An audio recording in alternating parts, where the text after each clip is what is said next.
John, thank you for joining us today. Let me ask you a few questions, if I may, start with the PBSA and BTR sector. What trends are you seeing developing in that part of the market? Yeah, so both of those sectors, PBSA and BTR, are ones that we have been involved in. And in the PBSA sector, what we're starting to see is the mix of demand-supply metrics moving towards a growth in rental in those areas. There are effectively three sub-markets to cover there. There's a postgraduate market, there's an international student market, and there's a UK market. And the UK market seems to look for more affordability. But I think if you look at that student accommodation in the round along with residential properties and with changes to HMO licences and changes to buy-to-let landlords' tax position, what you've got is a perfect position for student operators of having increasing demand. And that increasing demand now, because of that lack of supply coming through, there has been a bit of a slowdown in developments, clearly because of COVID to some extent. And there's also quite a lot of dated, older stock, first generation student accommodation property. And so that then needs upgrading to more modern standards, be it Wi-Fi, especially on sustainability and EPC. So you've got a position now where there's quite good supply-demand metrics for student accommodation operators. And it's really being clear about the offering in the location. And that might be, sometimes it'll be a studio, sometimes it'll be a two-dio, sometimes it'll be a cluster of 3, 4 or 5. So you've just got to be really clear about the market that you're aiming into, the price point that they want to go into, and the fact that student has the benefit of an all-in cost, which is really a good offering for those coming in to live in an accommodation away from home. And quite a lot of that demand, it has sustainability quite high on the wish list of the students, and that's something that also needs to be considered, isn't it? Yes. Tell me about the credentials that come along with sustainability, the EPCs and the MMCs. They're very important. How do we raise awareness of the importance of that? In terms of sustainability, or EPCs, MMCs, however you want to call it, it's a continual message, actually, because it is an evolving position. We have lots of development funding we provide, and we're lucky enough to see quite a lot of new technology coming into play. So things like used car batteries being used as battery arrays to collect power where someone's got photovoltaics, and that power collected is for the benefit of the community. And that helps keep the costs of their energy down, and that's one way you can look at doing that. Also with modern methods of construction, or MMC as it's called, being involved or aligning with tech to help the carbon emissions become lower. So we have been involved in that as well. Also things like infrared heating, so you're heating the person, not the room, as a way to keep the costs down. And so if you look at some of the people we've been dealing with, they've managed to keep the energy costs down as a result of the technology or innovation they've brought into that. And that's clearly very topical when we're talking about cost of energy or energy cost rises. And that efficiency of using a property is going to be quite a big driver for users or occupiers. And how does that work for me as a business owner? Is it just going to be costing me more money to make the investments? I think the reality is that and this is where we're trying to make the awareness for people, is that there is a push for EPCs to be a certain level, a minimum level, by 2025 and 2030. And if you don't do that, effectively you start to polarize in terms of the values. And any user or occupier is going to need to put forward their own sustainability credentials.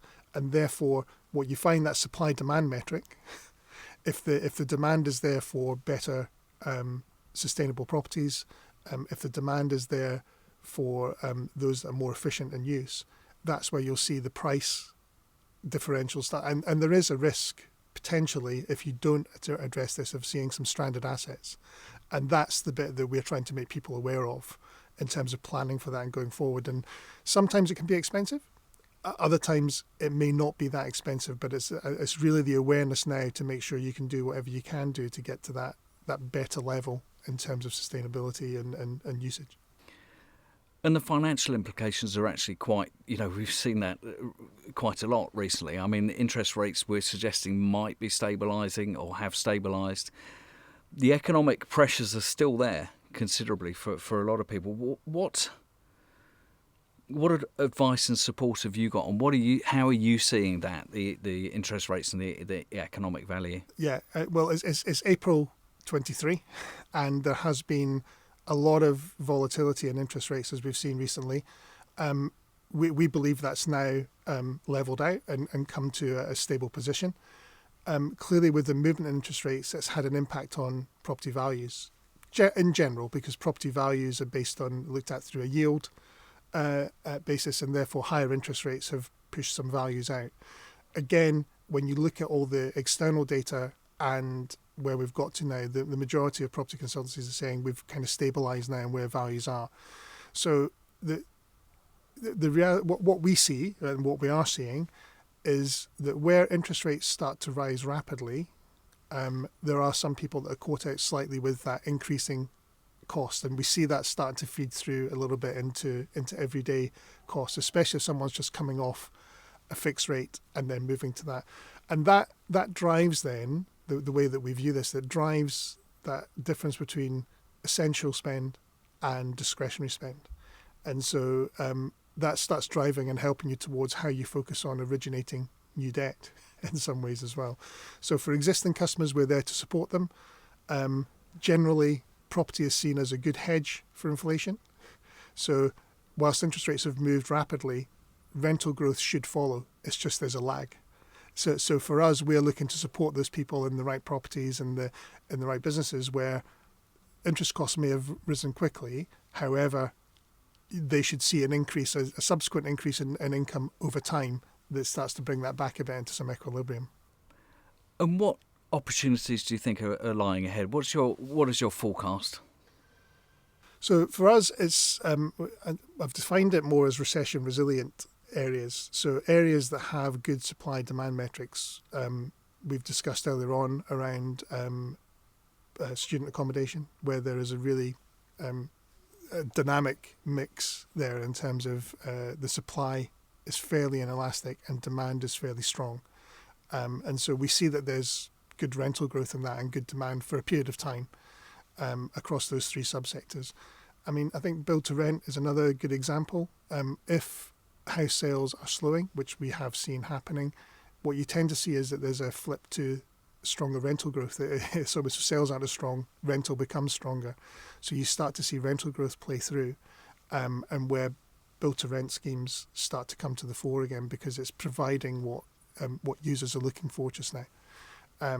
So we see that. Other things, it's about that demand-led spend. So retail could almost be broken down into discretionary and non-discretionary. And I think I mentioned that as the real impact of interest rates come through, that is going to have a real impact on some people's discretionary spend. So it will have an impact potentially on some subsectors. And I was reading something this week, I think we were starting to see that a little bit in the restaurant hospitality trade, where people will pay less or will go out less in terms of that. So we will see that play through a bit more over the coming 12 to 18 months. And getting good advice is never a bad bit of advice, is it? What should we be thinking about? Well, I think, and we do this when we analyse any loan, David. I've probably said this far too many times in these interviews, but we always look at the viability, the longer term viability, and that'll be around the quality of the property, the location of the property, the planning use, where's the depth of demand. All of those things are real fundamentals when it comes to property investment or development, and so those things never change no matter what the external market. Are you feeling optimistic? Cautiously optimistic, yes. I think that now that the volatility has settled down, it's more around the way forward and being clear about the areas that you're going to operate in or the areas you're going to be to play in, and that's exactly how we've set our stall out, is that we're really comfortable with the performance of our existing book, and also really comfortable with the areas we want to go into. And there's a lot of external data and a lot of thought behind those, but fundamentally it's backing good, proven operators who have actually been through the ups and downs over a long period of time. John, thank you very much. Thank you, David.